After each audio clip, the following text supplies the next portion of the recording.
Mira was a young woman in her early 20s, with a full figure since childhood. She grew up constantly hearing hurtful words from everyone around her, from schoolmates to even those closest to her.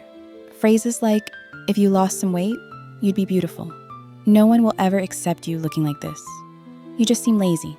But no one ever saw her kindness, her gentleness, or the hidden strength inside her. One cold day, after an argument with a friend who bluntly said, I can't go out with you. Your appearance embarrasses me.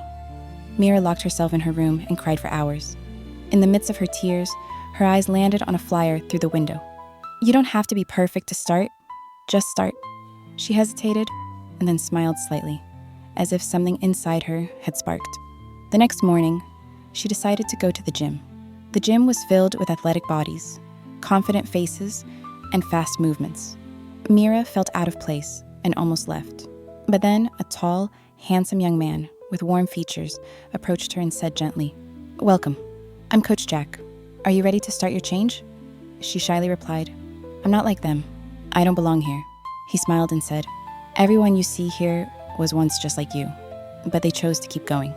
And from that moment, Mira's journey began. The first few days were tough. She was exhausted, out of breath, and her body ached.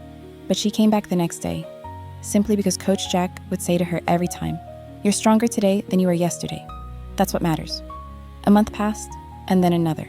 She began to improve. She stopped focusing only on the scale and started smiling at the reflection in the mirror with newfound confidence. After 4 months, Mira had lost quite a bit of weight, but most importantly, she had found herself again. She walked with confidence, laughed from the heart, and inspired other women in the gym. One day, after a workout, as she was catching her breath, Coach Jack approached her and said quietly, Mira, I want to tell you something. I didn't fall for you because of your weight loss. I fell for you the moment I saw that you were fighting to change, despite everything. She stared at him in surprise and shyly asked, Do you really love me? He smiled and replied, I loved your heart long before your body changed. The days passed, and their love grew stronger and deeper. A year later, Mira was wearing her white wedding dress, walking toward the man who loved her as she was and had been there through her transformation. On their wedding day, she whispered to Jack, Thank you for seeing me when no one else did.